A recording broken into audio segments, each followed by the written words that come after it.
What is up, y'all? Soul here, and welcome back to my story mode. In this video here, I'm going to be talking a lot about old Soul Eater games that never came out here, that we never got the chance to play, really. I uploaded this video back on Arcade Wave a while back, and it really sucks that it just didn't really end up doing too much for me over there, and I really thought that it was a fun video to make, so I thought, hey, why not just throw it back this way? Maybe some of you guys may enjoy this, I don't know. Why don't we go ahead and talk about it? But with that, I'm gonna leave y'all to it. I hope you guys enjoy. I'm gonna leave it to Past Soul. Do your thing, boy. You know, I'm starting to think that allowing me to make this video was somewhat of a mistake. Letting me make this video is like letting your goldfish eat as much as he wants. We won't stop. Everybody like, hey, are you ready to go? Ready to go. Everybody like, hey. What is up, y'all? Soul here, and welcome back to Arcade Wave. We're going to be doing something a little unorthodox on the channel, including a history lesson regarding yours truly.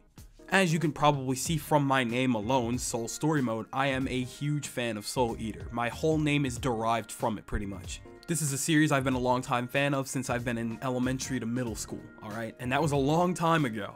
So the fact that it still manages to stand up as one of my favorite animes of all time to this day still astounds me. I love Soul Eater to death, and that's never gonna change. So, obviously, growing up playing a lot of games and watching a lot of anime, it was only a matter of time before I started asking the question, why don't we have any Soul Eater games? I did look into it here and there when I was younger, but I was way too impatient to do the research as to why these games never got ported over here. So, as you've probably guessed from the title of this video, we're going to be taking a couple glances at all of the video games regarding Soul Eater that never got ported over. I'll start by giving you the general synopsis of the game, if I was able to find it, and then I can give you my general opinion. So we're going to go in order of release, meaning we get to start with Soul Eater Monotone Princess. Here's the synopsis. Wandering souls, the time for salvation has come, the strange man declared to the crowd in the dead of the night. All who have attended this meeting has disappeared. A mass disappearance of people is promoting the action from the Death Weapon Meister Academy, as the teacher has assigned the task of investigating the situation to his students. However, upon investigating the situation, Maka and her friends stumble upon white masked creatures and agents who have been gathering souls.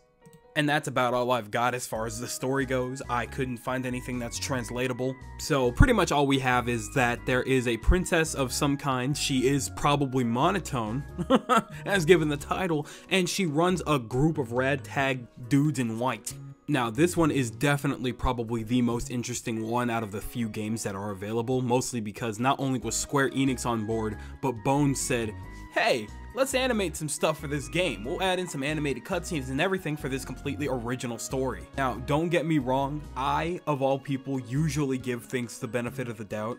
I have paid attention to when this game was released and when it was in development and stuff like that, and you know, the console it was released on. I'm not expecting a big fat AAA title of an anime game on the Wii of all things.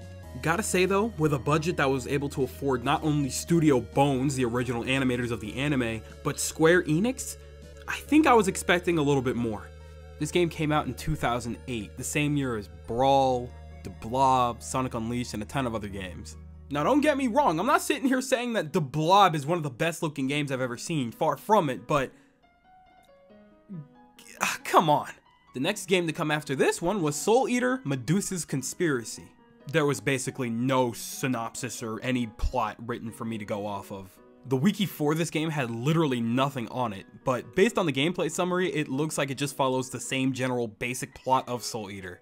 Now, the description of the game on PlayAsia did basically tell us that we're just going after Medusa, which is pretty much the first half of Soul Eater. So I guess we don't necessarily need a synopsis because we know what Soul Eater is already, but it would have been nice to see, you know?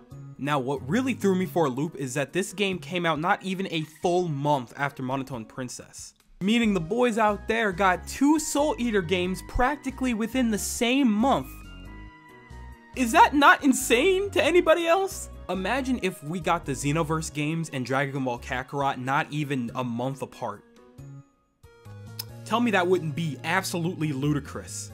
Obviously, I'm just being a little dramatic. I know for a fact that they had a different development company in the works for this one. And, you know, to my surprise, it was actually Bandai Namco. And you know, I've seen a lot better and I've seen a lot worse from Bandai, but for a game of its era, I've seen a lot worse. According to the gameplay description on PlayAsia, you can apparently play as the other characters, but from the years of gameplay that I've seen of this game, the only tidbit that I've ever seen is that with Maka. So, until proven otherwise, I'm just gonna believe that the entire website is just straight up lying to me.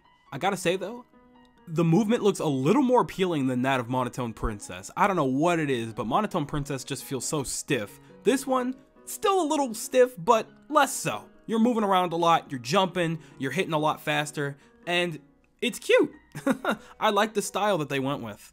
Now, a game that I'd pay the full $40 for, not on my life, but I do love me some Soul Eater, so as soon as that discount hits, I'd be on it.